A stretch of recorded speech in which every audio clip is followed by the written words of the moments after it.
Welcome to the Earthborne Games Podcast. I'm your host, Anders Carlson, and joining me is the Earthborne Games podcasting crew.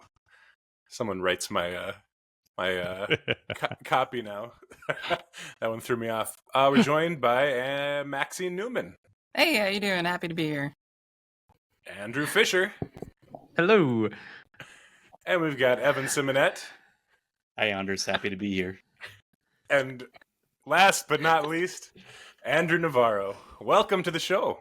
Thank you, Anders. How'd it go? How do you think that went? Oh, no. You said you weren't going to talk about it. I don't know why that was so funny. I think I do that.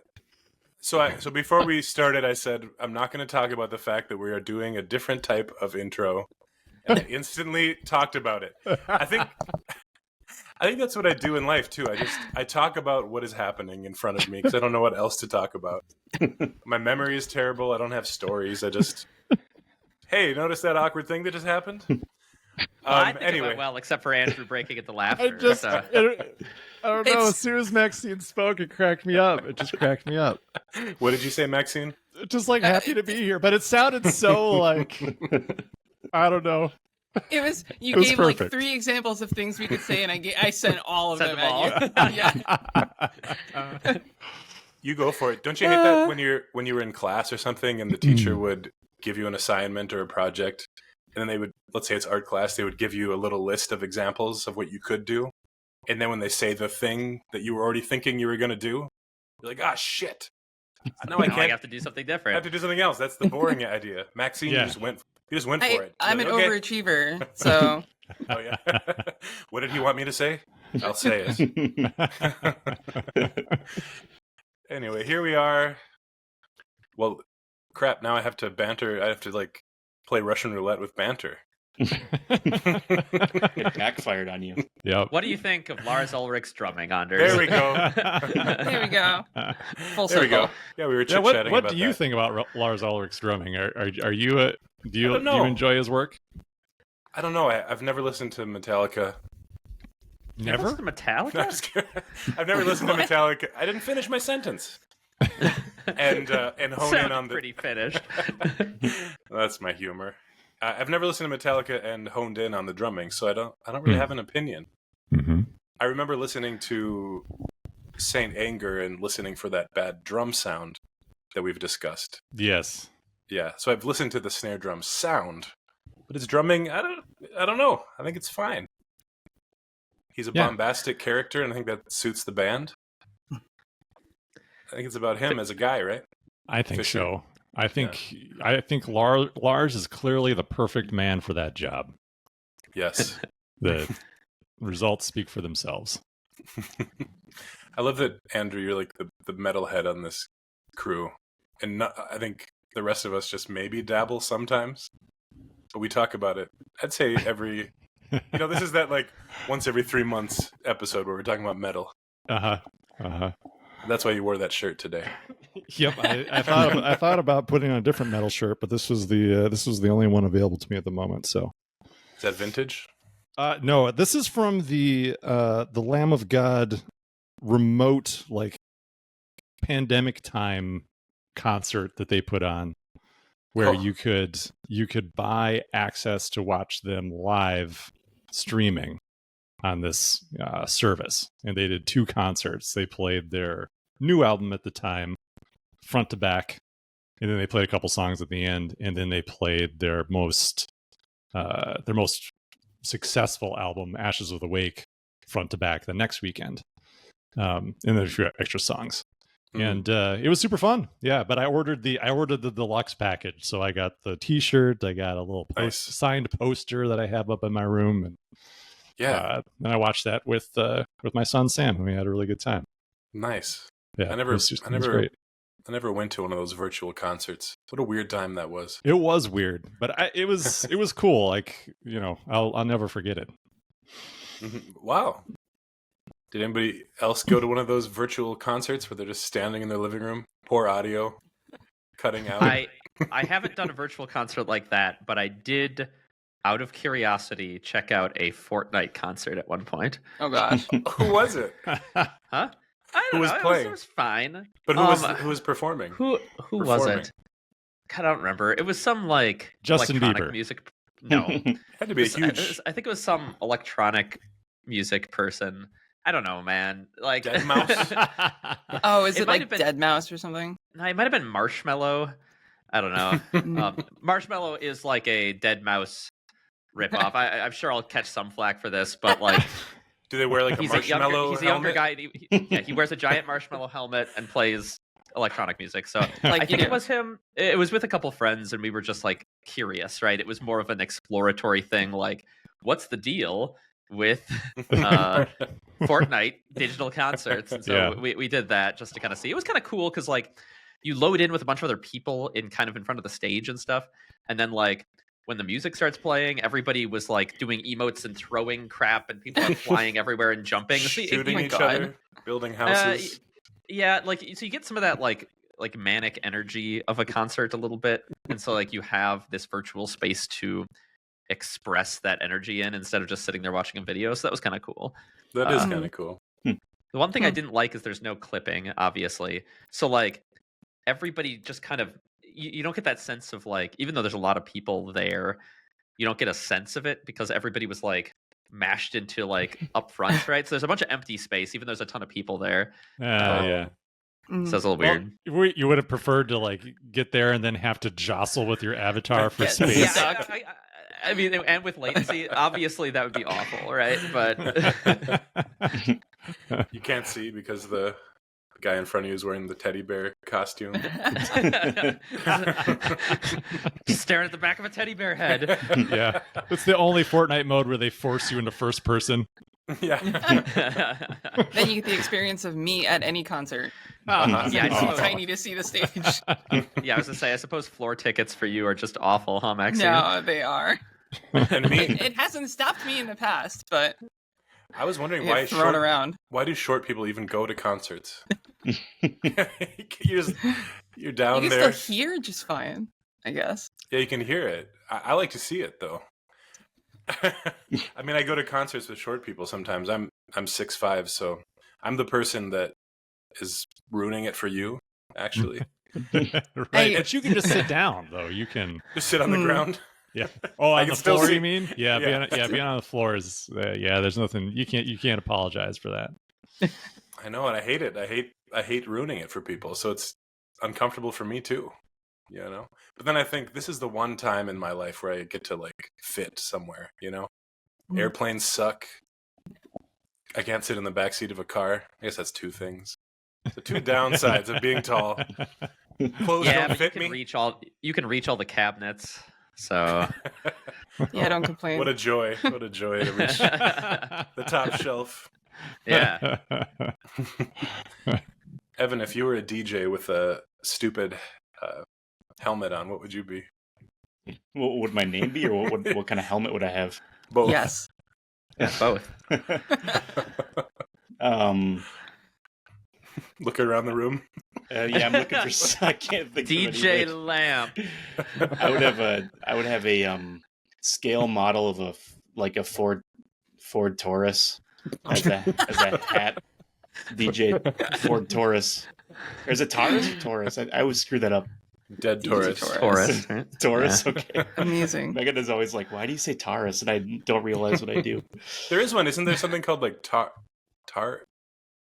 Targus? Is Yaris. Yaris. Yeah. There's Targus. a Yaris, yeah. Is Targus? What is that? The I think that's TARDIS from- is Doctor Who's vehicle. Well, Okay. Targus is from Tim and Eric, I think. I think it is. Yeah. Yeah. That's what I was wondering. Is it like the TARDIS?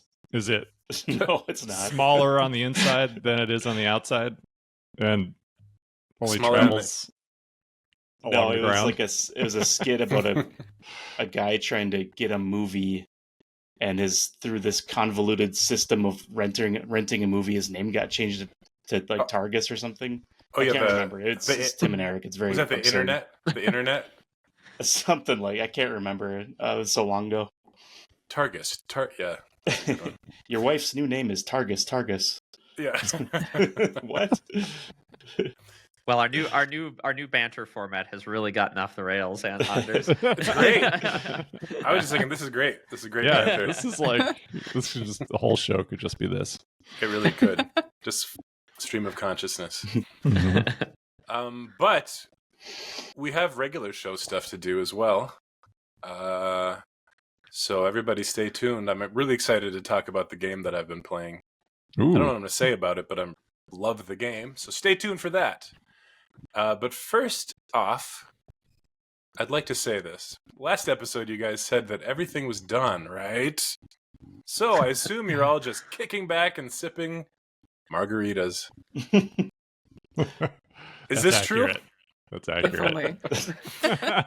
Is it Marg o'clock yet? Yeah, I just drink margaritas for 40 hours a week. That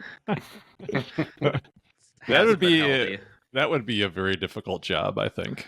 Yeah, actually, I like after a day of it. I can maybe do a day of it, and then I would need multiple recovery days, maybe just from the sugar, even. Yeah, I feel like that Yeah. would be one of those nightmare jobs where you would be just you'd have to drink 8 hours a day, and then you'd need like an IV, Yeah. and then go to sleep. Just be and ready then for the next work. Well, there is Yeah. Yeah. wake up Oh, and then do God. it again. There's the salt content, which would help you stay hydrated, I think, right? The salted rim. Salted rim. So don't skimp on that rim, you guys. No, Oh. I don't think we're not necessarily sipping margaritas. Though I did have some tequila when I went to New York for the Games for Change event Oh, festival yes. that I went to. I think right after the last time we recorded, I was going to that show, and I was very I don't know. I was not sure what to expect from this show, or like what it would be like to go there and do the thing. But I was there to be on a panel, which I did, and that actually ended up being pretty fun. I think overall the event was fun. I don't know what will come from it as far as how it relates to our business or our visibility or whatever. But I think it was definitely really cool to be on a panel with Eric Lang and Elizabeth Hargrave and Tori Brown. That was great. I was able to hang out with them like all day on Friday. It was super fun. You predicted that you would talk very little on this panel. Yes, I did talk very little. Well, so going into the panel, I think I mentioned we had to mix up our moderator at the last minute, and he wrote some questions for the panel without a whole lot of preparation or really very much knowledge about tabletop gaming at all. So Kinda like me. well, yeah, kind of, except I don't know. The stuff that he wrote was it was almost like weird political non-questions that would result in kind of like these weird non-answers. When you might watch like a major network like news show and you watch people interact with each other and they're just kind of like saying things and you're like, I don't even know what I just heard. Oh, yeah, It it's kind the of had worst. that kind of vibe to it. But I thought, I was like, man, I don't know about these questions. Like I read them, I was like, I could maybe answer something to like two of them. But then I was delighted to hear that everyone felt the same way as I did. And on the panel, we're like, these questions, I don't think they work. So we spent all morning Friday rewriting the questions ourselves. And then we just gave them to the moderator on a phone, and he just winged it. He did a great job, for pinch hitting for our moderator who couldn't make it. I thought he did a really good job, and I think it helped that we were just hanging out talking all day. Like I think that would have been the more interesting panel, is just watching us hang out and talk about the industry. I think it was really fun. Yeah, and then after the panel, I got to play Daybreak for the first time. That game about reducing carbon emissions. It's by, I forget the designer's name. His name Matteo something. I met him at the show. He was very cool. and Matt Leacock, designer of Pandemic. So there's a lot of people like, is this kind of just like Pandemic? It's not. It's not like Pandemic. There are some Pandemic vibes, but it felt like a very different game to me. It is more like terraforming Mars engine building, right? There is some of that. But it has like that kind of icon economy of like you need to have these certain type of icons to achieve different effects and like improve your tableau of actions that you can do. So it has that, but it didn't really feel super terraforming Mars-y to me. But it did have some vibes of that. So I got to play with Eric and Elizabeth, and then Tanya Thompson, who's the I think her job title is like the vice president of inventor relations at Hasbro. So she's like the person who evaluates talent, looks at designs, and decides what goes into mass market shelves. So pretty much any Hasbro game you see out there, she's involved with in some way. So professional game player. So I was playing with these three people and myself, and we crushed that game. It's super easy. You have like 6 rounds to win, and we won in 4. And it felt pretty good. I think that in the end, I think the theme helps you feel really good about winning. But I think I'd play it again. But I think it's one of those games where, because of the kind of icon collection aspect of it, it really benefits from multiple plays and having familiarity with the deck of cards, so you know what you might be aspiring to build as a tableau. Otherwise, it's just kind of like, I don't know, this sounds good, and you throw it down. But yeah, it was pretty fun, and it was a really short trip. It was cool. New York was interesting. It was very intense for me to be there the first day. Like, the difference between being in Costa Rica and New York was pretty massive, so it was a bit of a sensory overload. But after a day, I felt pretty normal. Yeah, it was fun. So that's my exciting thing for the past couple of weeks. Very exciting. For people who are curious to check out the panel, by the way, there is a YouTube video of it. Games for Change on Games for Change's YouTube channel. They didn't really break up the different panels into different videos, but they did just stream all of day 2. And so if you go to I think it's at 6 hours into the stream, right around 5:56. If you go to 5:56 in the day 2 stream, you can watch the panel. Oh, awesome. Yeah, I think they are planning on posting individual panels eventually, but I don't know how long that'll take for them to do that. But if you've been listening to this podcast, you've probably heard everything I have to say on every topic that we discuss. But if you'd like to hear the other panelists and what they have to say, then I welcome you to check it out. Well, I've received some emails from all of our listeners saying they want to hear more from Evan. So, Evan, tell me about your work, stories. Oh boy, well, actually, just today, I mean, what we just want more from you. Oh, I want to hear more from Evan.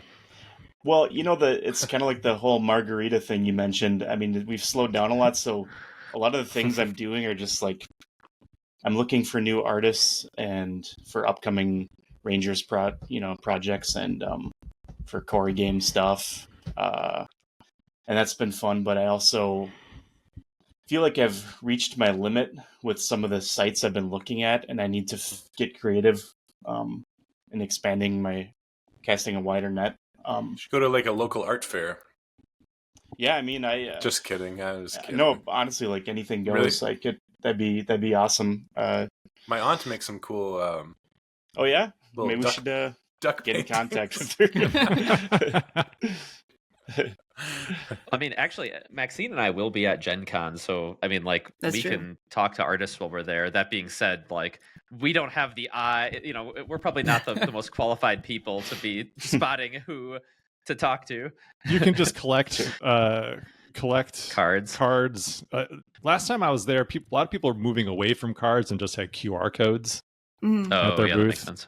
But yeah, if you want to go to Artist Row and grab some Absolutely. info, that'd be awesome. I always do that anyway, so I might as well. If I see an artist that looks like that'd be really cool, I'll shoot the name over to you, Evan. Yeah, and if there's any other way you two could, do some of my job for me, that'd be great. Just whatever. I can draw some art for us. You're just Yeah, it's maybe not not gonna gonna be like the good, results. Stick figures from now on. All moments are just stick figures. But just this morning, I was helping Fisher get some prototype material together for something later on today. Yeah, thank you. That we're going to be trying out. So, well, that's what you've been kind of working on, right, Fisher? Yeah. So, I mean, I've had.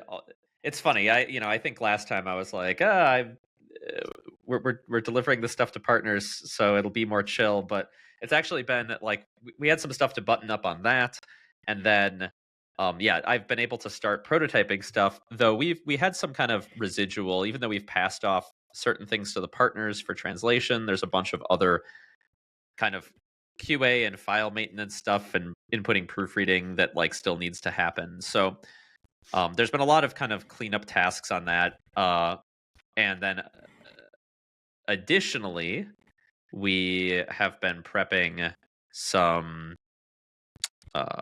digital stuff for folks. And so that's also taken a bunch of time.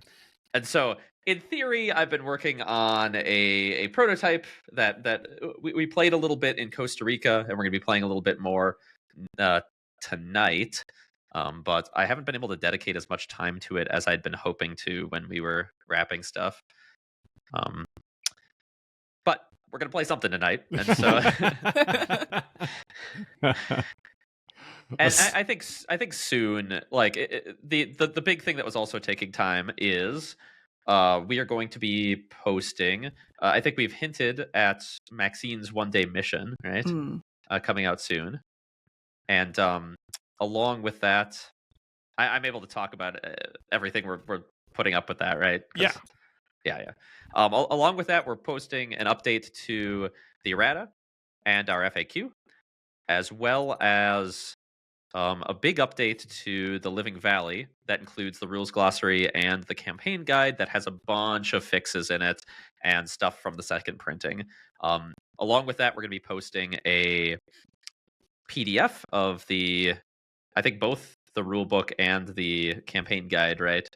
For download via the website with updates as well. So you'll be able to kind of see all the new stuff.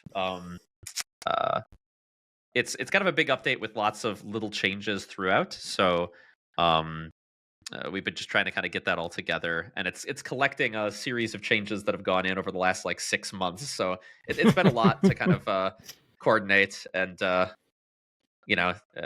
Chub Frog, let us know when you spot an inconsistency.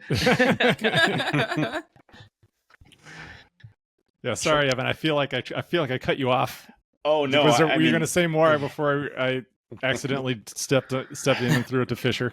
No, You're stepping on my toes. I know. I'm sorry. The previous update, I've been also the only other thing is I've been brainstorming through sketches and stuff for Corey Game. So I've been just adding to the pile of sketches, and hopefully some of them, amount to something that is worthy of future development. Corey Game, is that the official title yet? No, we did. Corey and I did actually settle on the official title 2 days ago. So I sent along the mock-up to Evan of the logo, and you put the title in our Discord for me, so I can read it out loud. No, no, but that does mean we'll be announcing it relatively soon. Evan, I feel pretty excited. Yeah, really excited. So, Evan, are you guys are kind of going for something that's quite different than Rangers for the art style? Absolutely, and it's something that Corey conceived of through his own creative explorations, and it's really amazing. So, I'm essentially just going to be trying to, in my search for artists, adhere to both Andrew and his combined vision So it's so different that you can't just kind of reuse artists at all from the other mm, game. I don't know. It's possible, but Yeah, stylistically, I think what we're going for is very specific in a way that, Rangers, I think, has a specific style. But I think we're like our goal, the aspiration is to be even more specific with Mhm. with Corey game, to really make it look as cohesive as possible. And like part of that is in some way like dictating the medium, or at least the appearance of the medium. So it could be something that is either Mhm. done physically or done digitally, but it has to have this very specific look. So I think like painterly style, as they say. you'd not paint, Not no. exactly, but like you Yeah, can well, so see. we'll show it to you, Anders, because honestly, I think that your style could fit with this. If you're interested in doing more art, I think Yes, if it's different than the last art. it is. The last As long as stuff. I don't have to work with Evan. Oh, I'd love to work. As long as it's not, because when I did like 4 pieces, and I had never made art in that style before, and it just took me so long to get it right. Yeah, But if it's yeah. a little more artsy and different, and not so true to life. It is definitely not true to life in that way. Yes, Yeah. definitely. I would love Yeah. to. Please, Yeah. please keep me in mind. I would love Yeah, to do I'm it. really excited about it. Yeah, that piece that Corey made, I think, was pretty awesome, and I encouraged him yet again that we need more from him. So like, it took a long time for me to squeeze that one art piece out of him, but when he finally did it, it was so worth it. So like, hopefully we can Evan and I's combined badgering can coax more out of him more frequently. Cool. Let's jump over to Maxine. What do you have to say? Mostly I've been doing a couple different things. Mostly I've in the past few days I've been helping Fisher a lot with those errata and FAQ updates, and preparing that 1-day mission to go live pretty soon. But aside from that, I'm full steam ahead on future Rangers stuff. I'm designing new Ranger cards. I don't know how much I can say, but I'm working on several different things, and they're all really exciting. You froze. You all froze for me, so I missed everything you said. So I don't know if I can confirm whether or not what you can say. Yeah, I spoiled everything. The whole, all of it. No. Yeah. Well, yeah. I mean, we met and talked about a bunch of we pretty much made the plan for what we're doing for everything. And yeah, let's just say that there's some stuff that we've talked about that everyone knows that we're doing, and some stuff that we've not talked about yet, and we'll announce later that is new stuff that nobody knows. Yeah. It's an exciting time. It is an exciting time. Well, we have a big question from Derek that I think will provide some inspiration for conversation. And he asks, what was the coolest day you've each had making games? Like when something awesome happened, or when you found out something was a big success. Let's go back to Maxine while you're already rolling. Sure. Yeah. There have been a couple. I mean, there have been a bunch of days that I could bring up, but there's a couple that spring to mind. One is when Arkham Horror, the card game, was nominated for Best Tabletop Game at South by Southwest, and Asmodee sent me there along with one other person from Asmodee, and like just in case Arkham wins, to accept the award. And I did not expect Arkham to win, so I mostly just spent the couple days just browsing South by Southwest and having fun, and within reason. And I got to play Disco Elysium before it came out, which was super exciting. I got to play Sundered before that came out. I got to check out a lot of games that were like in progress, and a lot of upcoming video games. And it was just a really awesome couple days. I got to explore Austin, Texas, which is an amazing city. And then the night of the award ceremony came, and I was like, oh, I haven't prepared like a speech, just in case. Maybe I should prepare a speech. And lo and behold, Arkham won. and I very, very nervously, like I was shaking like so much. I went up to accept the award, and it was just one of the coolest moments of my entire life, I think. It was so cool. That's awesome. Do you remember what Arkham was up against in the category? Oh gosh, I don't remember.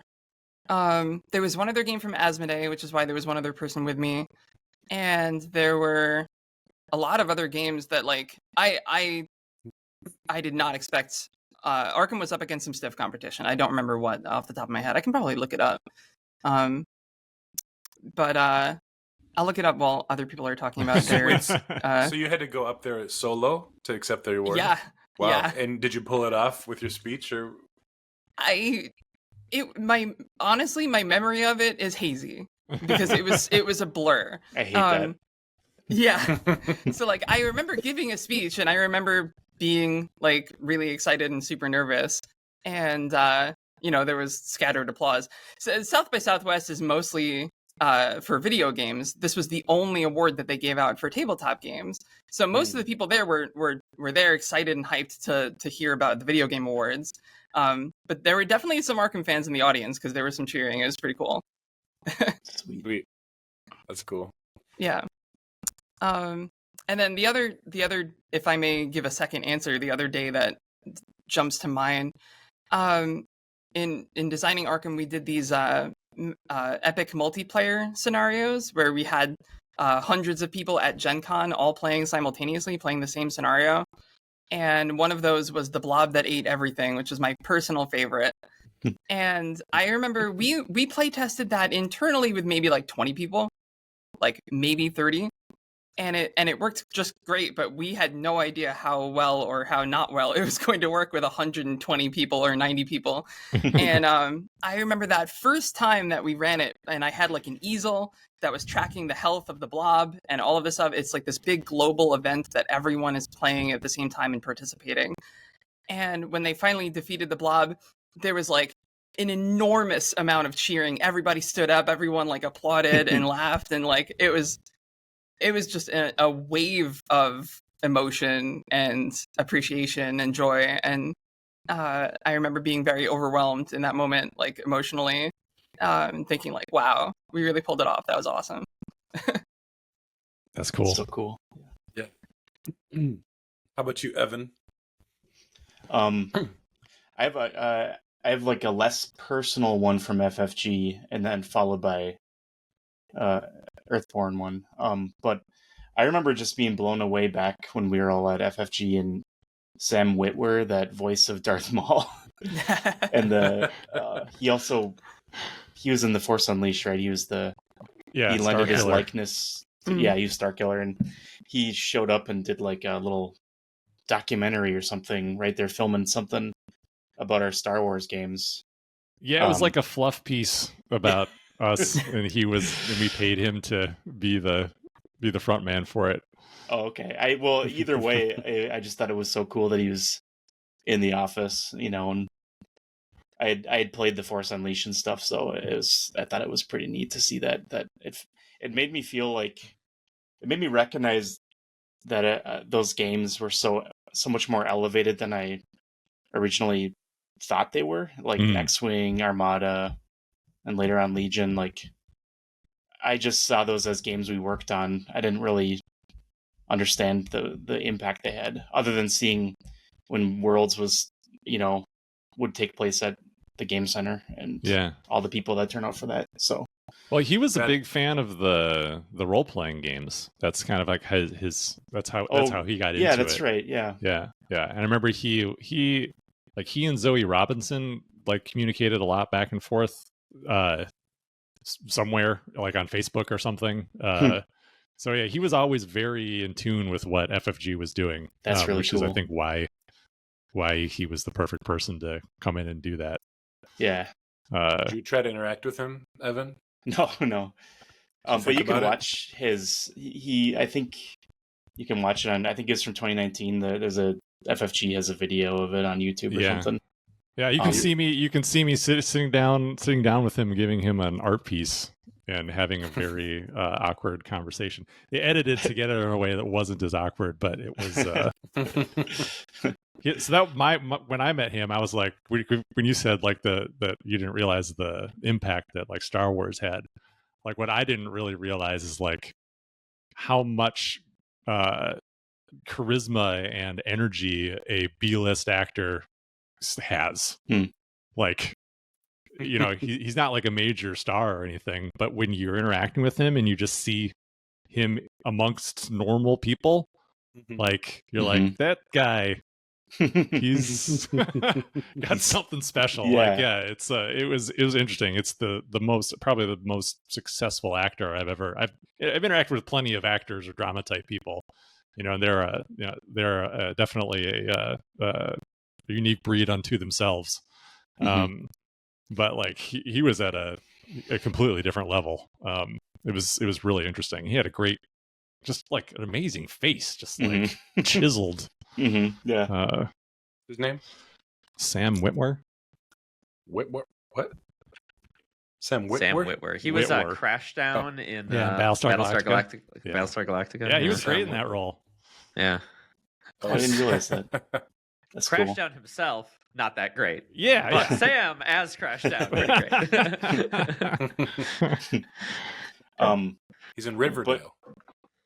Oh, is that it's just another popular show I haven't seen? It's like isn't it like a spin-off of like the Archie comics? Archie. Yeah, that's like What? serious Archie murder mystery. Yeah.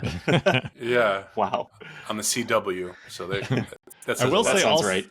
I will say also in that video, that FFG video, my hair in that video is like ridiculously good. Yeah, it's like it's long, it's curly, it's brown. Yeah, it's probably my hair that day. I never wore my hair like that, but I felt like I needed to try to look as resplendent as possible for that video. I'm gonna watch this. I'm gonna try to. Don't watch it while we're podcasting. So you'll just hear me say. Let's link it in the description. Disagree. Yeah, let's link it in the description if people want to check it out. Okay. The other moment I had was when we were at PAX U and just hearing being able to speak with people face to face and hearing the reception of the game and actually like signing boxes and stuff. That was just tremendously cool. Like it's one thing to feel that you're working on something that's cool, but to actually experience the reception of it in a public place and have it warmly received and seeing people enjoy it and being able to teach it that was really something. So that's awesome. Yeah. That's cool. So I did find the other nominees from 2017 South by Southwest Gaming Awards, if you're interested. Yeah, what were they? So the other game from Asmodee was Innis. Oh, sure. Which I thought was going to win, for sure. Yeah. I still haven't and then, played it. I have my copy. Still sitting on the shelf. Yeah. I haven't played it either. I had heard such amazing things about it, and I know it won other awards as well. Captain Sonar was also up for nomination. Oh, yeah, that's a good one. Mechs vs. Minions from Riot Games. Oh, yeah. And, and the others from Simon. I don't know that one. I don't know that one either. It was one of their I want to say it played like a Zombicide kind of game, but you were playing as like but you're the zombies. You were like fighting the manifestations of like different sins or something. I don't know. I never played it. Okay. But it looked cool. Like the minis were awesome, obviously. Yeah, well, I bet. Yeah. Andrew, I did it. I looked at the video. Your hair is luscious and popping in that. Isn't it? Yeah. Can it still do that? No. Oh, man. No. What happened? It's only like a few It years got ago. gray, man. Oh, yeah. Gray hair. It comes in different. Uh-huh. I remember just 3 years ago, I didn't have a gray beard. Something happened. I guess having a kid. It's pretty wild how quickly it changes. This shouldn't make you insecure. I hope not. But it's got like a skunk stripe thing going on. Yeah, it's like a You like already a wizard. knew it was going to make me insecure before you said that. Yeah, Thank you. I think No. like having a cool pattern like that is awesome though. Like, Yeah. Mine is just like randomly right here, one side. yeah. It's like symmetrical. It's good. Good Yeah. stuff. That's where the radiation beam hit you when you got too close to the, I don't know. Radiation thing. Got too close to the radiation thing. And then we've got the. Let's go around robin to Fisher. Did you go yet? No. No, I haven't gone yet. This was a hard question for me. I'm like a very anxious person, so like I can't like revel in success as well. I'm constantly like self-critical, but Yeah. I do agree with Evan that at least recently, PAX Unplugged. Some of those moments at PAX Unplugged were really high highs for me. Like it was really cool just meeting everybody, and like you're doing stuff. Our voices getting completely shot was maybe not the great part, but like you're meeting everybody, you're constantly pitching the game, and like you're seeing how successful it is, and there was just this feeling of like energy. And I remember somebody from Lucky Duck came up and wanted to buy like some of the last few copies of our game, and he had just played it with Matt Lease, and he said some of the things Matt Lease said about the game, which you now can see in the Shut Up and Sit Down video. And like that was the kind of the first we'd heard about what Matt might think of the game, and it was just effusive in his praise as the final video was.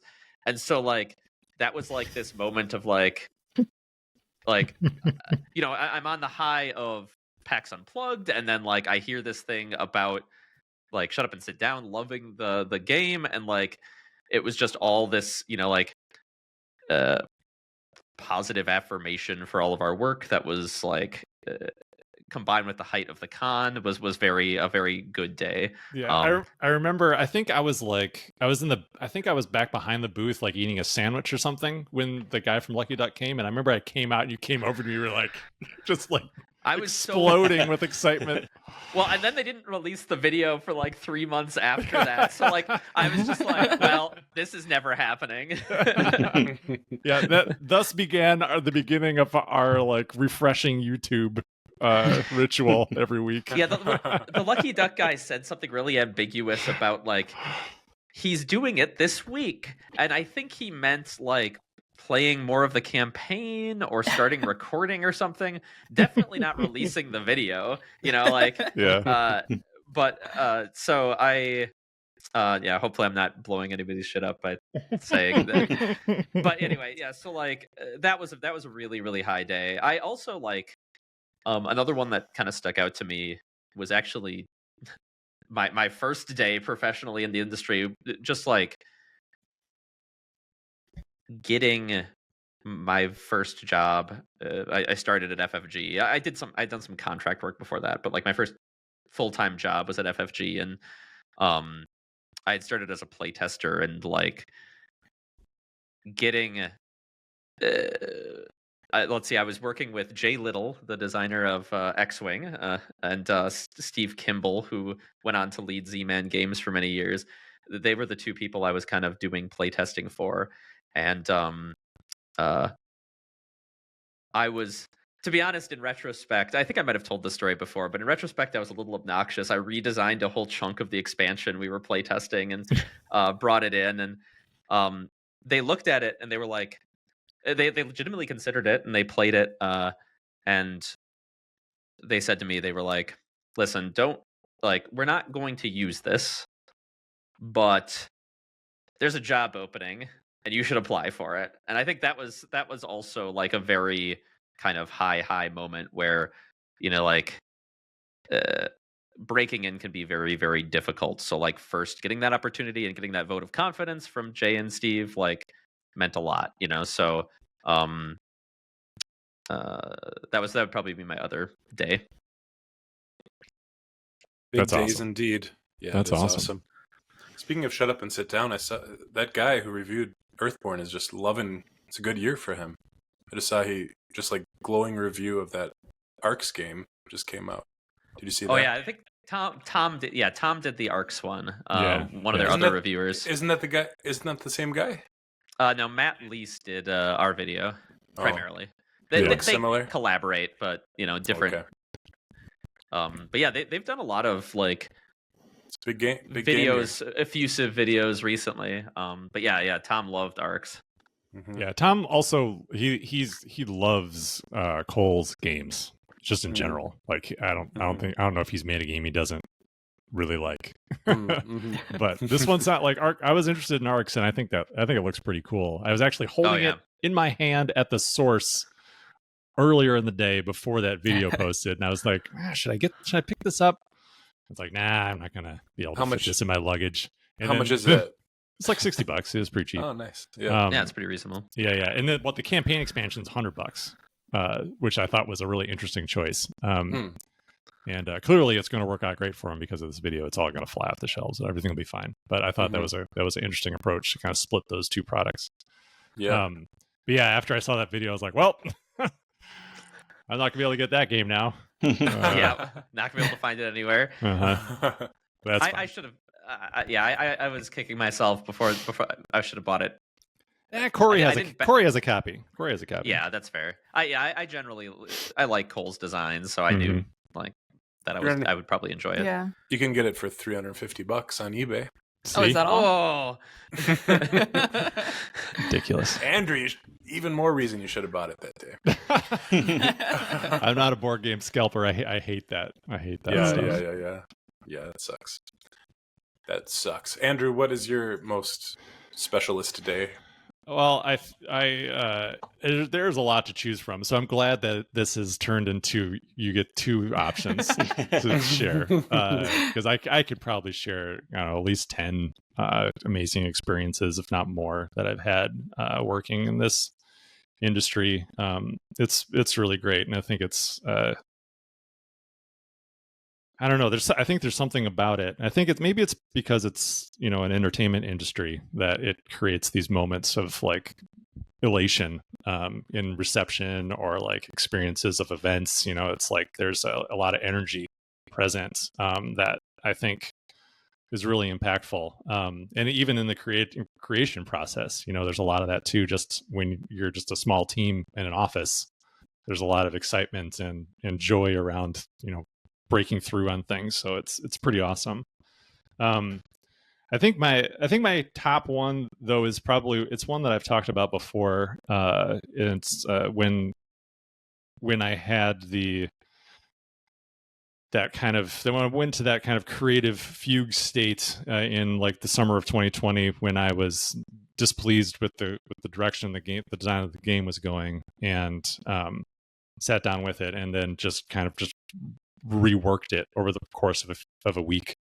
And the first time I played my rough prototype of the changed version of the game, and everything worked, and it was exciting, and like it was doing the things I wanted to do, and it was really, really fun to play. That moment was awesome. And I'll never forget that feeling. It was just like this huge relief, like I'd cracked the code on something that I'd been struggling with. It was really cool. And I'm not, like I've talked about before, I'm not necessarily a experienced game designer, so I don't get those feelings a lot.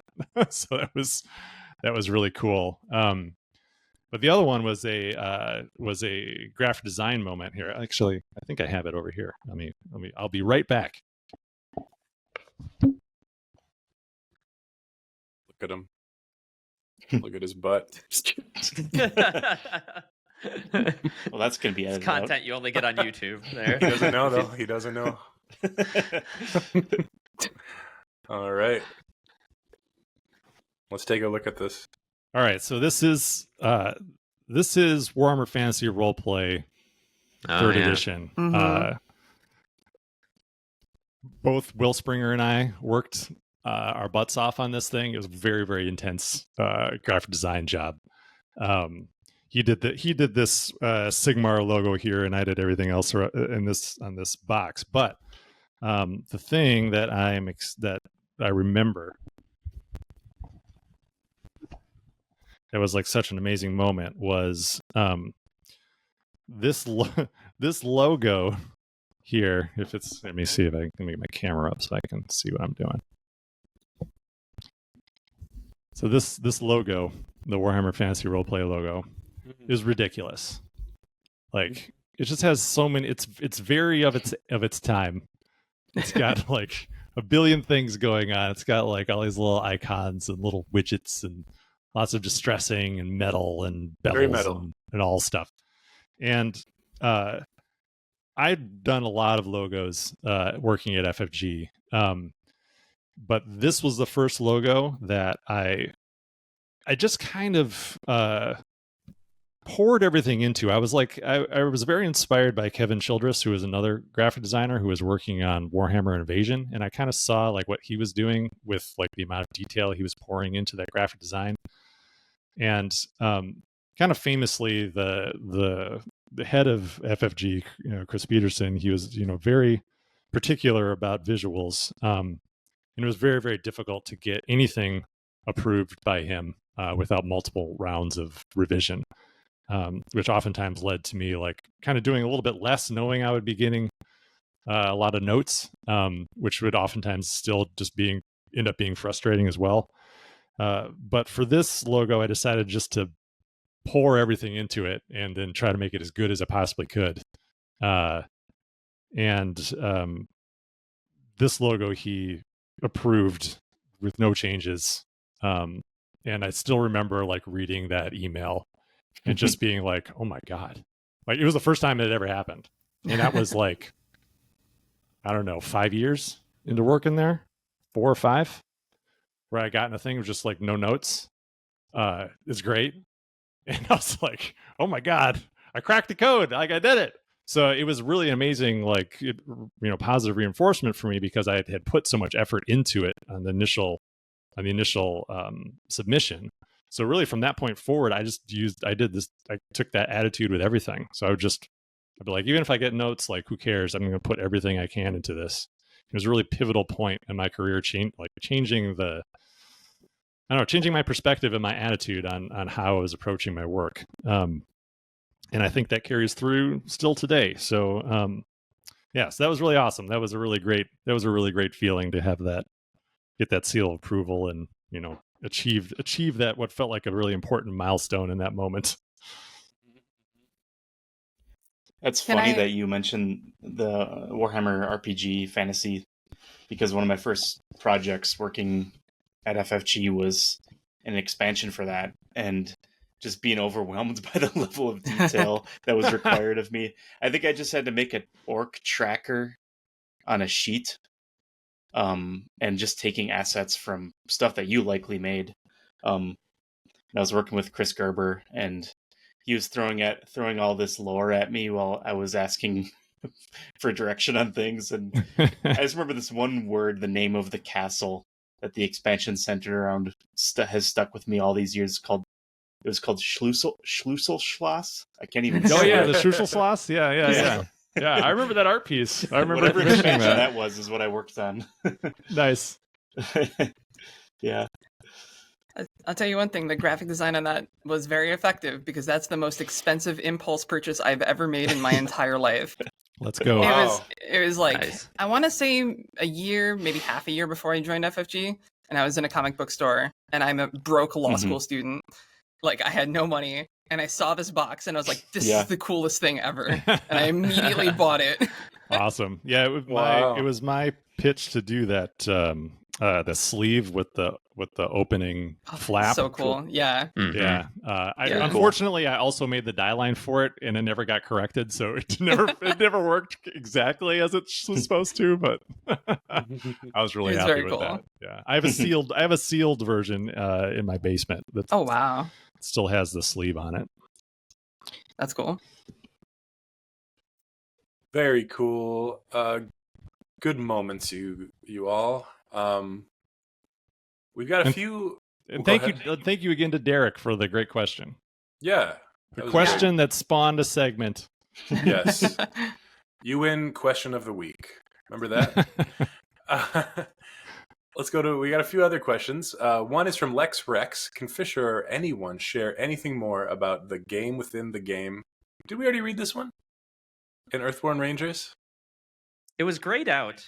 I think we Did read we this. did we talk about this I already? don't know if Yeah, we. because Evan said the game within this other video game is called Earthborne. I remember that. Oh yeah. Oh yeah. That's So right. maybe we did read that one already. We did. All right. Sorry, Alex Rex. If we didn't, let us know. Repost the question. We did. Because I don't even read the grayed out ones. So Braid's mama, has the addition of MJ to the design team of EBR affected the long-term trajectory of the game, especially with the longevity of Arkham in mind? I think we've done this one as well, haven't we? No, this I is a don't- new one. I don't remember this one. Okay. We've I had think so. similar questions. Okay. I don't remember. I don't think we've done this one. Yeah, I don't think so. Uh, It's been on. It has been on the Discord for a while because I think it came in like the day we recorded, but after we recorded or something like that. Okay. Well, as we mentioned earlier, we did just recently have a meeting where we kind of met about the full scope of the story of Rangers. And we've talked a bit about in the past that we have kind of a finite plan for the game line overall. And then that's not to say that we won't make more Rangers stuff, but that like we have a planned arc and to kind of finish out this version of the game, but like that's not saying that like Rangers would be stopped at any point. That all being said, I do think we've changed a little bit with MJ coming on board. I don't know how much we should talk in detail, but I'd say that like Maxine, your expertise has definitely like it's not like we had all of these products visioned out and that we said, Maxine, make these to spec, right? Yeah. Yeah. She gets to kind of author the game line and help steer it too. So Yeah. Okay. Really, just having Yeah. like a general outline of like, hey, this is the type of thing we'd like to do, and then Maxine comes in and just does all the the pitches and does all that legwork, which is not insignificant. Yeah, I don't know. I don't think it necessarily like. I think if you were to talk of it playfully, I think it does change the trajectory in that I think it like opens up the possibility of it just being better than it ever could have been, which is really exciting. But the trajectory of like the main line products is pretty much that's pretty much unchanged. Yeah, that last part of the question of especially with the longevity of Arkham in mind, like if the question is trying to angle at will Rangers just keep releasing content forever like Arkham does, right? I think the answer is generally no, at least not in the same way, right? And we're not going to Mhm. just mimic Arkham's release model because Maxine is working on this game, right? Like she can design other kinds of games. It's true. Yeah.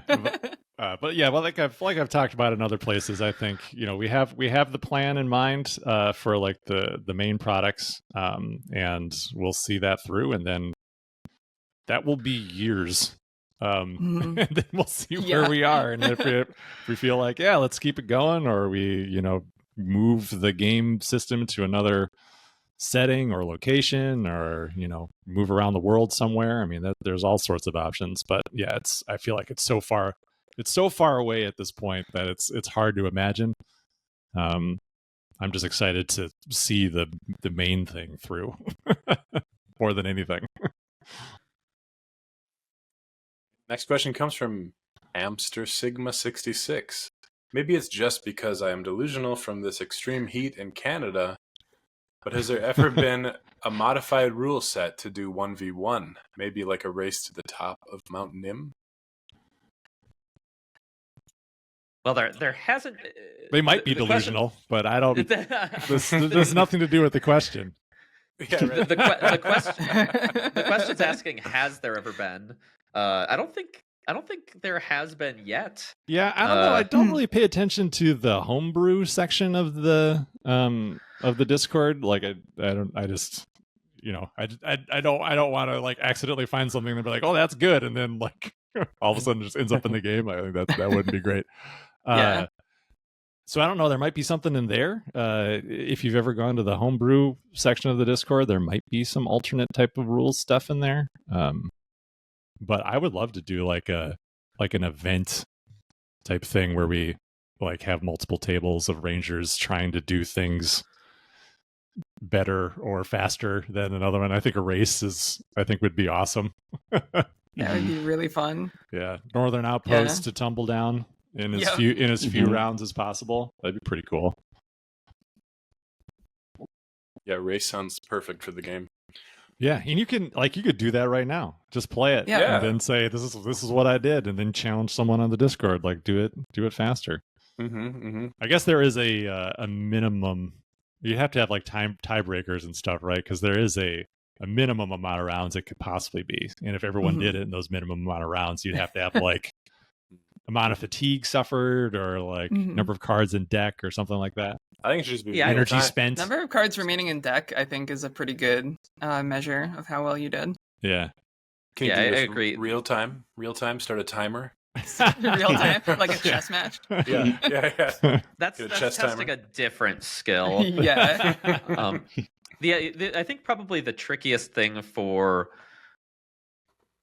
moderating direct competition like that is player count. I think to make it as simple as possible, you'd want everybody to have the same player count at each table because that Sure. dramatically changes metrics like number of rounds. Yeah. A 4-player game has a lot fewer rounds than a solo game that accomplishes the same thing. Yeah. So that would be probably the trickiest thing to adjust for. But if you have the same group size, yeah, you could just do it now with basically no special rules at all. Yeah, I think it'd be like two players sounds like that'd be a really fun event. I don't think it would take too crazy long, and that could be fun. You could have some cool combos. I think if you did it solo, you might end up with a lot of similar builds. Yeah.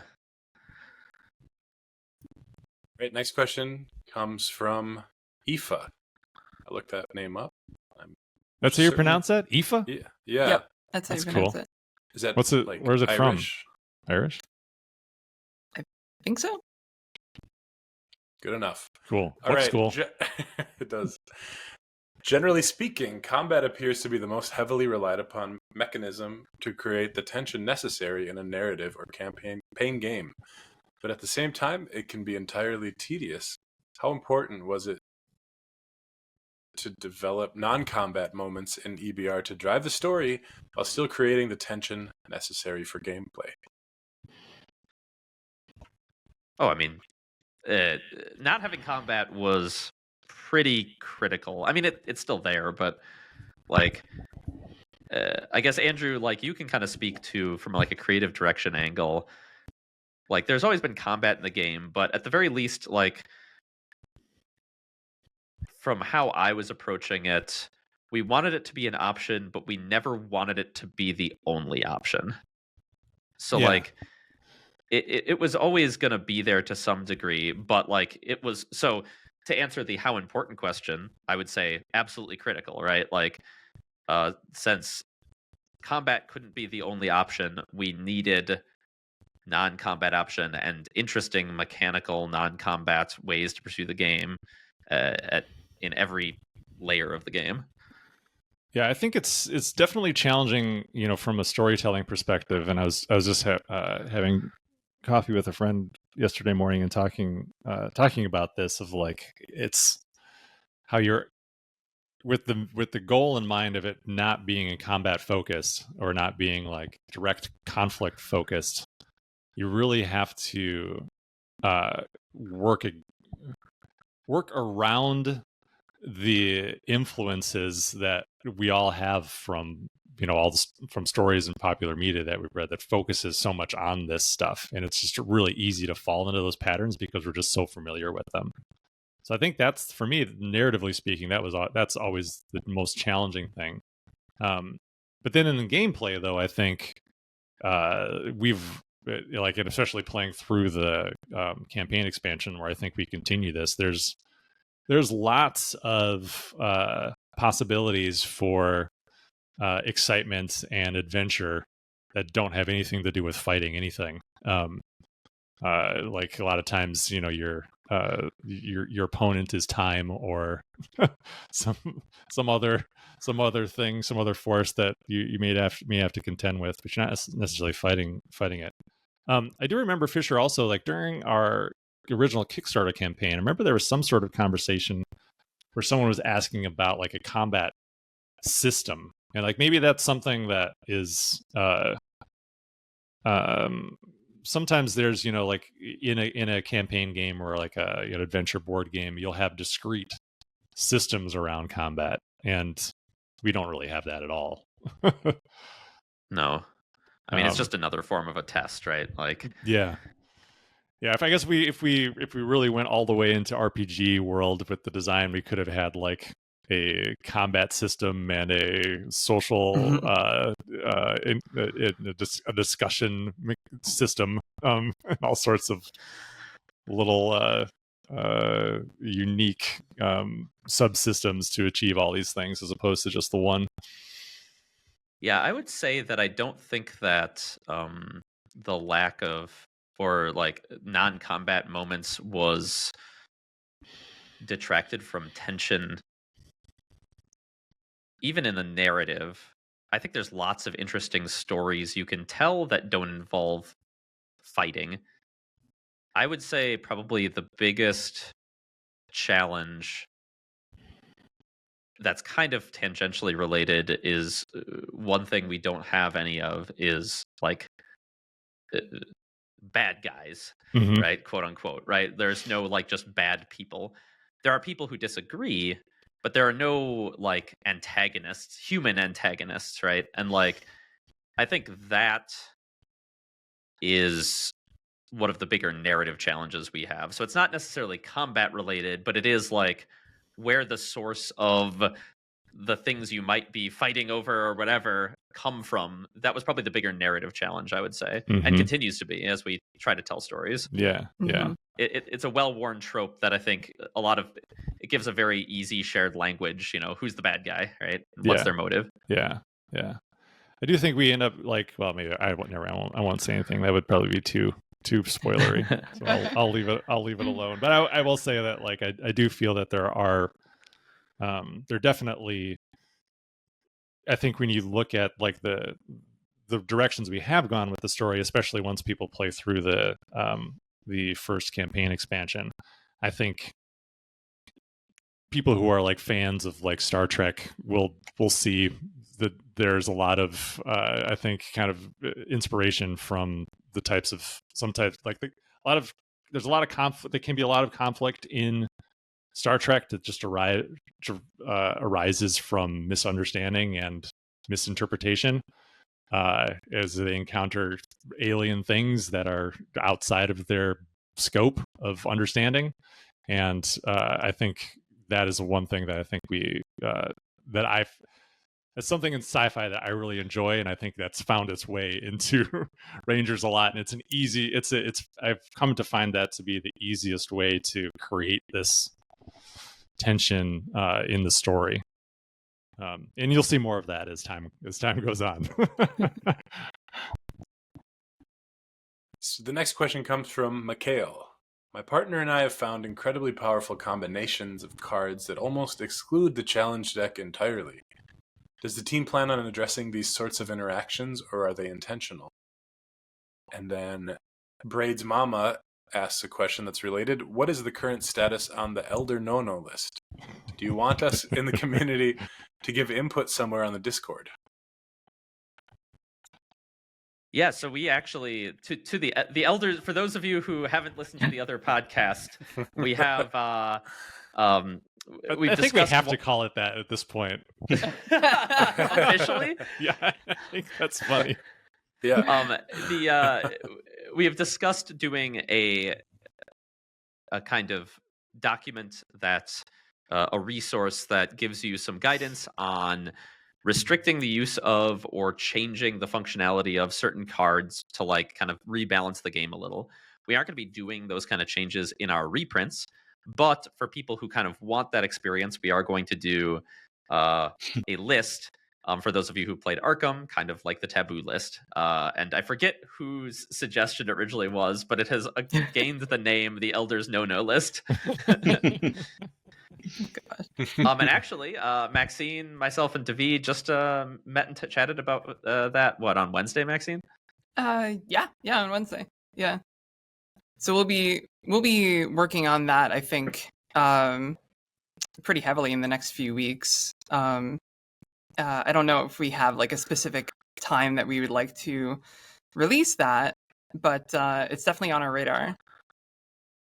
That'd be the first podcast like reference in the game. If we called it that. If you were to call it that. Would it be the first thing in the game that came from the podcast? Surely something else that we said here made it into the game. It's gotta be. I don't know. Yeah. But it would Anyway.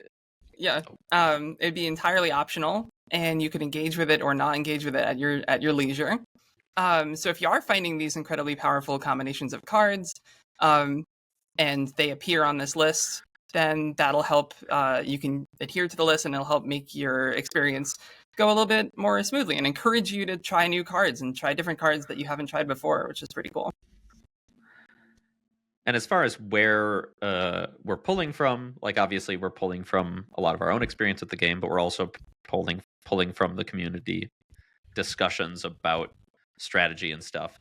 So as far as like to Braid's Mama's question of where to talk about it, like we're reading everything from the rules discussion to the campaign discussion to the deck building discussion. So you can just talk about stuff in there if you find new stuff that you want to talk about. As far as like if you have a specific suggestion for the no list, where to talk about it, Rules, I'd say, maybe. I ask the Discord, ask in general channel, and somebody will tell you what channel. I don't want to be the person sorting everything into channel, but we are specifically listening to the community and looking for stuff. So if you talk about it in there, it'll get picked up by us. It's also worth noting it's not entirely just going to be like nerfs to powerful cards. We also want to do a few targeted boosts to some cards that just don't see very much play. So that's a really exciting reason to use the list. Yeah, and I'd say those definitely fly under the radar more, right? We hear about the busted cards, but like the cards nobody plays just sit there. And like we have card of the day gets us some ratings on what people think are weak cards. But I think probably the more interesting cards than just like the weak cards are the cards people never actually include in their deck, like the gentle nudges of the game. So I'd be curious to hear folks' opinion on those. You got to get that. You got to get that gentle nudge in there. As the art's so good. It is. I know that art It's is so great. good. All right. Final question comes from Mikhail. What's the flavor of displaced cards? Personality traits and moments make some sense. You don't need a physical space to put them for them to get shoved in the back of your mind. But what about gear and tech? Do Rangers have hammer space? What is hammer space? So hammer space is like an anime trope in which someone can pull out a large object from out of nowhere. And and a it's massive warhammer or yeah, something? like a giant mallet or something, and just it comes from like old school anime tropes. I think that's awesome. What were you going to say, Evan? I was just going to say, I see it as there's some early like promo art. I think it appeared in the rule book of the first Legend of Zelda where it's just Link with like a backpack with all the items in the game kind of jutting out. Oh, yeah. That's just how I see the Rangers. They're always loaded up, with all their gear. Yeah, Breath of the Wild, or even the latest one, he's got some giant weapons that just come out of nowhere. Yeah, I think it's whatever you'd like to imagine. I'm with Evan. I've always imagined it like that the Ranger has everything stacked or strapped or something on their pack or on their belt pouch or like affixed to their chest, like whatever. And then as more and more gear gets out, I like to just think about it. I like to envision what that will actually look like.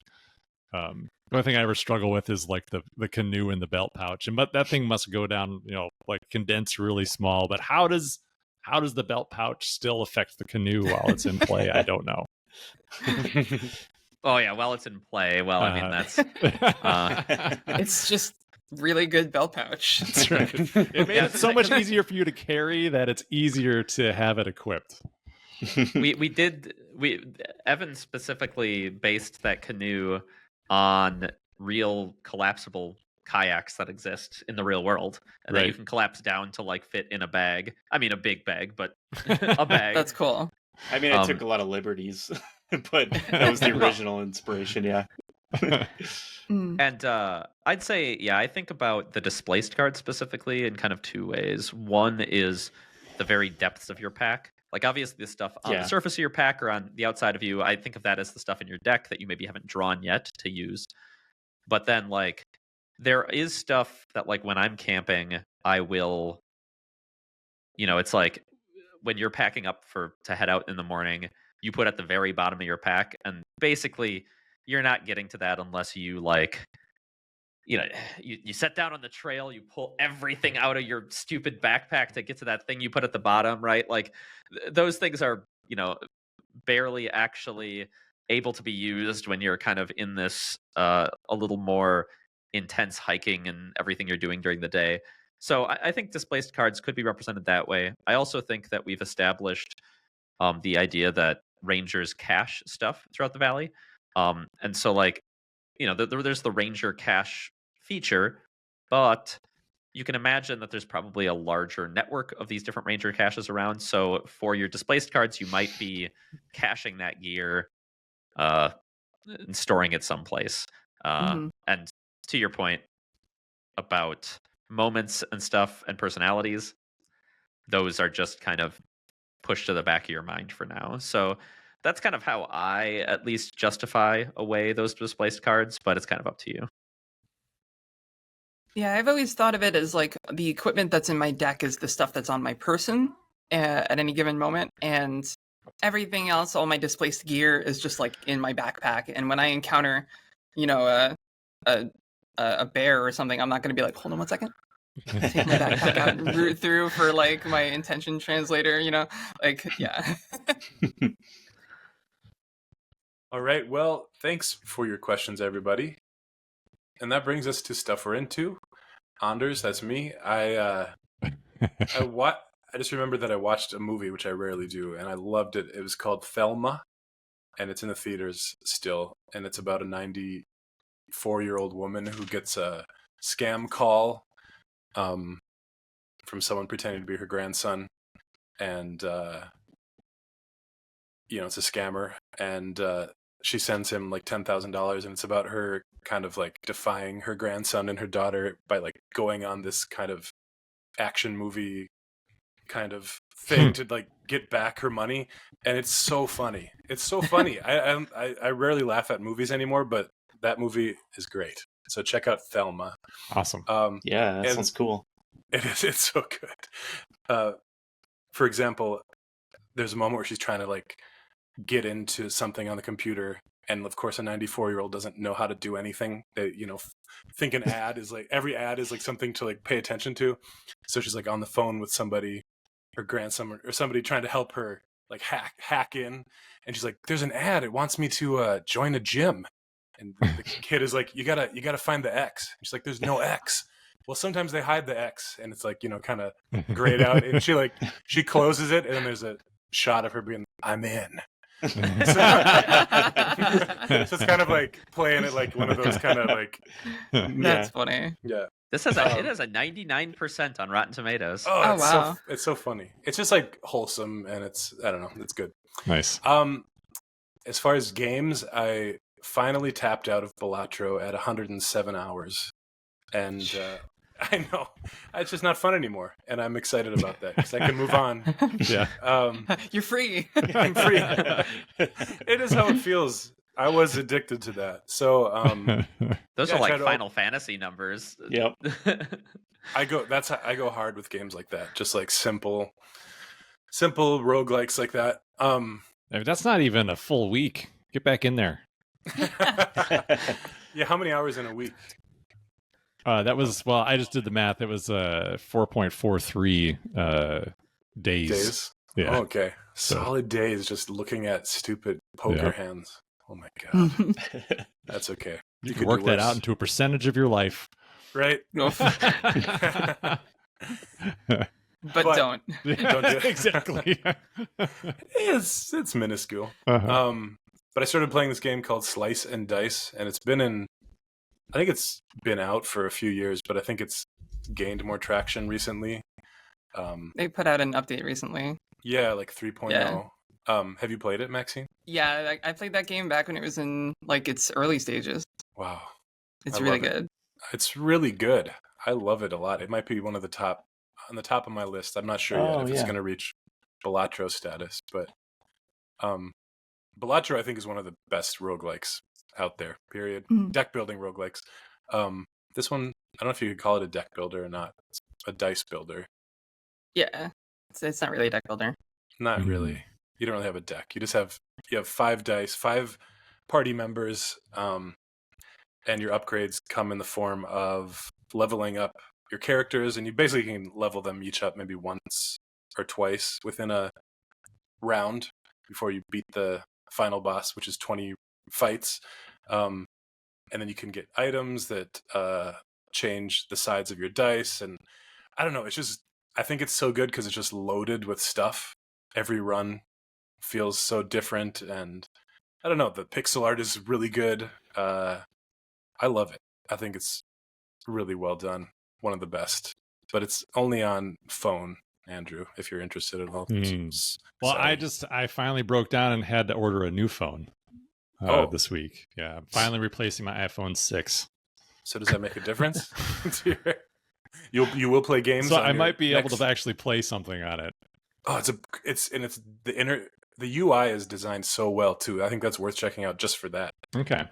To be played on phone. I think it's like a phone game. That's where it should be played. Okay. It's definitely better in like landscape mode. It looks better that way. It feels better for me to see the dice bigger in portrait mode. Oh, sure. So I kind of flip it back and forth. But yeah, it's great. It's a great game. 10 out of 10 from me. I think it is on. It looks like it is on Steam too. So it is. Yeah. Oh, okay. Sweet. I think Andrew also has a firm no computer playing games. I Don't do. It's not that firm. Okay. It's $8.99. Everybody should check it out. All right, Evan, do you have anything? I was going to ask you first though. What about Stardew Valley? Are you still playing that? No. No? It's too long. I did start playing Elden Ring again a little bit, and I'm enjoying that. But that game's short. Yeah, it's Stardew Valley's too long. I'm gonna play a nice short game like Elden Ring. I'm gonna play Balatro for 107 hours. Yeah. I don't mean length. I mean just slow. It's like a long play, slow kind of thing. And yeah. I don't know. I like it, but I'm noticing. Yeah, you like those quick hits. I have ADD for sure, and Stardew Valley, it's cool. I might go back to it. Probably not.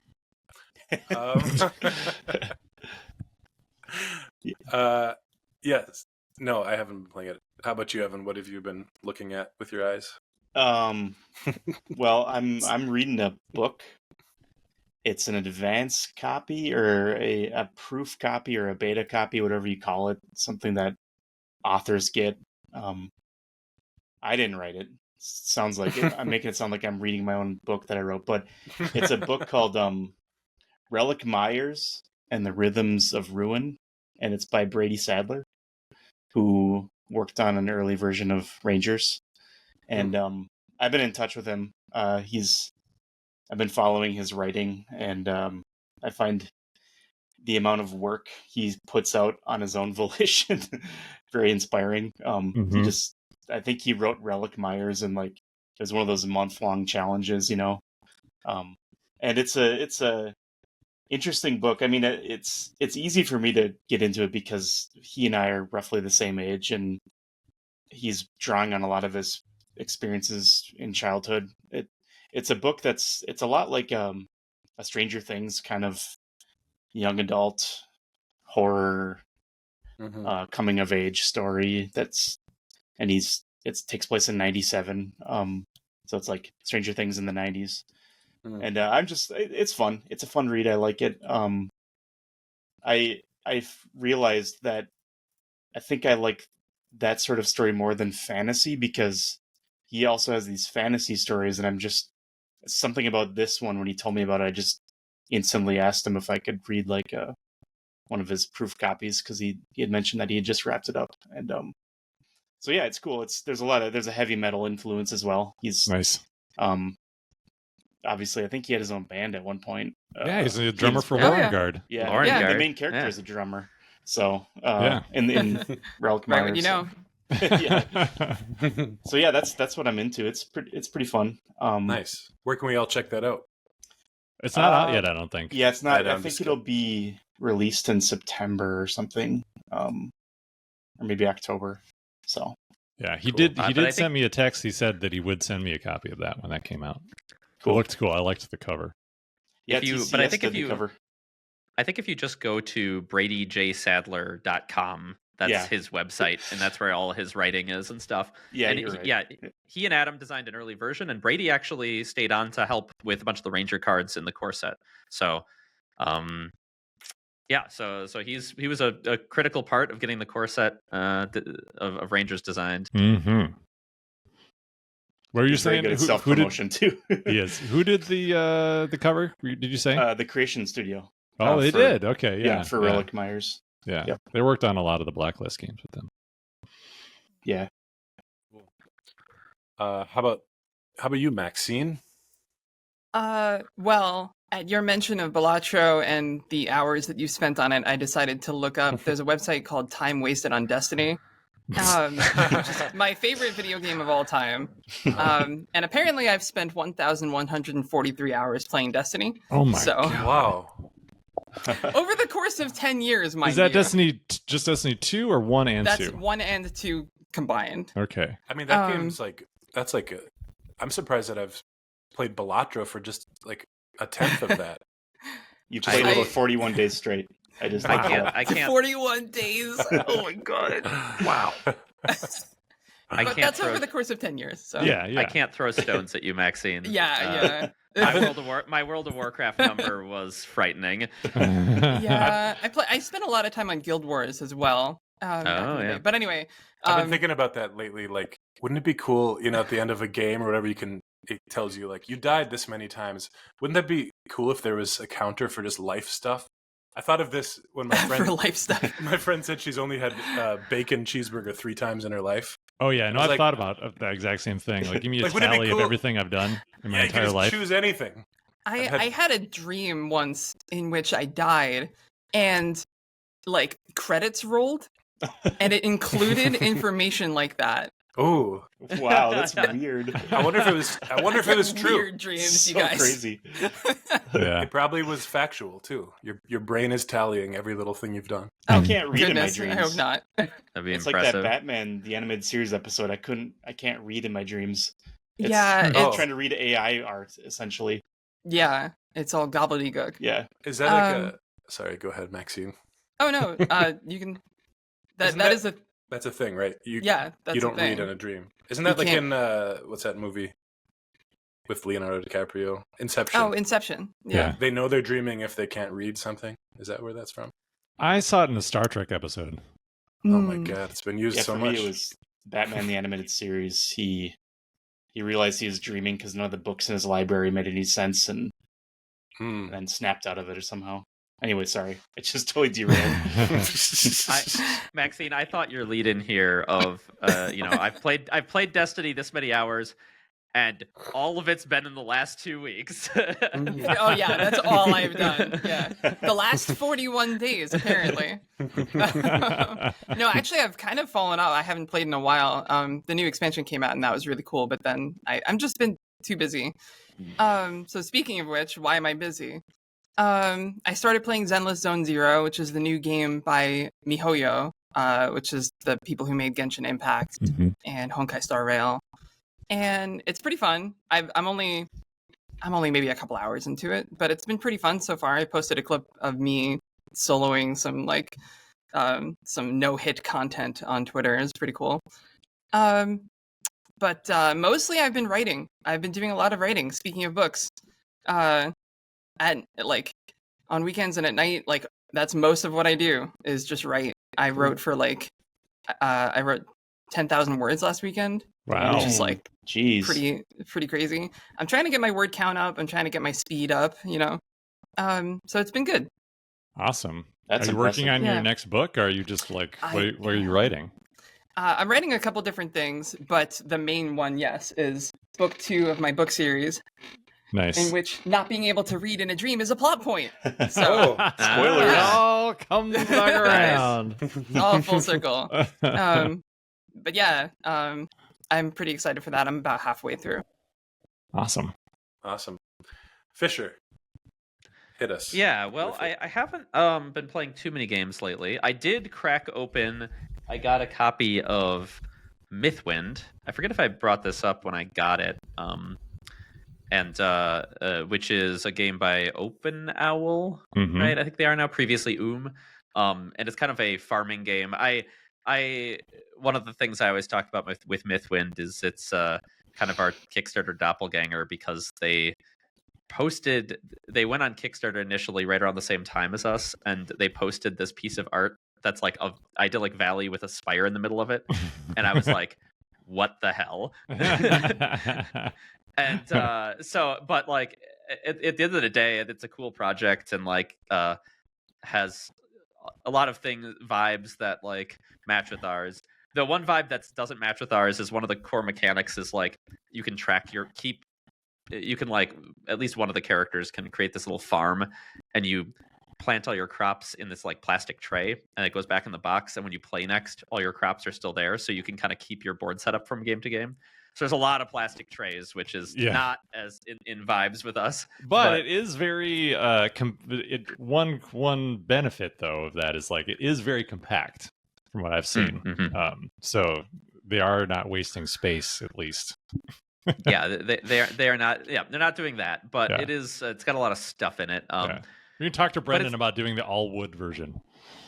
See if he's open to that. That would be less compact. And like weigh like 20 pounds. Just like, yeah, we called that old Twilight Imperium box the coffin box. This would be an actual coffin box. But yeah, the game is interesting. It's I think it's kind of got this campaign game vibe, and it doesn't really like. It's very open-ended in a way that a lot of other games aren't, and very open-ended games is something that I think is. We talked about and explored a bit, like when we were first starting to work on the Fallout board game, and like I think one of the determinations was that. I think at the time, I don't know if the board game market was ready for that kind of game, but I think in the last several years, so many other games have come out that have kind of changed what people expect from a board game that people are a lot more open to it now. And so like, I think it's cool to see Mythwind kind of playing with that and exploring that. So probably going to keep playing a little bit of that and checking it out over the next couple of weeks. And then the other thing I was into was I got I think was it last podcast episode or 2 podcasts ago, I talked about my difficulties with trying to mount board games on my wall in a way where I could display them but also use them. And thank you to folks who offered suggestions. I didn't end up going with the expensive wall zap. Some people posted this Kickstarter of these magnets, but they're like ludicrously expensive. It was like $15, what was it? Something like that per magnet. It was really quite a lot of money. And so if you're going to mount like quite a few games, it would just be hundreds of dollars. So I just did my own setup. What I did was I have like the L brackets. I have like L brackets mounted on the wall, and then the game slides onto those. And then I put a metal plate in the bottom of the game and a magnet on the wall, stuck to the wall. And that holds the top of the box up, and the L brackets hold it at the bottom. And thus far, none of my games tops what did I call it? The slump factor. You had your anti-slump technology working. Yeah, there's like 2 games that are at slump risk right now, but neither have fallen yet. So I'll post there's like I was like 8 brackets short. So once I get those and get the rest of the games on, I'll post a picture of it or something. Well, but and we'll I think see you it can in the next playcast too. Oh, that's true. Yeah, you'll be able to see it in the background of our next Playcast episode, which will be next Friday, right? I believe so, yeah. Yeah, so you can check it out there. And you can see some of my ugly placeholders. I like, to plan out the wall, I just put like pieces of paper with the game's names on them. And so there's still a couple of those left. But you did a good job, because one of those games even survived Corey's head impact. Yeah. That's as true. you set Yeah. up the set. Yeah, he bonked into your copy of Ticket to Ride. That one's I got the Didn't anniversary move. edition though, so that thing is hefty. All right, which leads us to Andrew's picks of the week. That's right. Mine kind of span the month. There's so I haven't actually been doing much playing things last couple weeks since I've been back from New York, but I have had a chance to play some board games, and also I've really enjoyed playing my PlayStation 5 again. Because in Costa Rica, all I had is a Xbox Series X, which is not as good. It's like having like a last generation PC playing like modern games. It's like everything's just a little bit slower. But PlayStation 5 is just, I don't know, it's so great. So yeah, one of the things I was really looking forward to is playing some exclusives. So like when I first got back, the first thing I did was download Stellar Blade, which is a game I was really looking forward to playing, which is a third-person character action game mixed with some. It's an interesting one. It's got some open world RPG elements to it, but at its heart, it's kind of just like a combo, really approachable combo focused game that requires a lot of like twitch reflexes and timing. But I finished that, and that was really fun. I had a really good time with it. And playing it, and again, playing the PlayStation 5 is great. It's such an amazing console. Everything loads so fast, and everything's so smooth. It feels awesome. The game's themes are really fun. Are you going to bring it to Costa Rica this time? I don't know. We were talking about it, but I think we're going to run out of space. So I might not. I might just go back to the Xbox, I guess. Like, oh no, so many problems. But it was interesting. I think the story was if have any of you played Nier Automata? Yeah.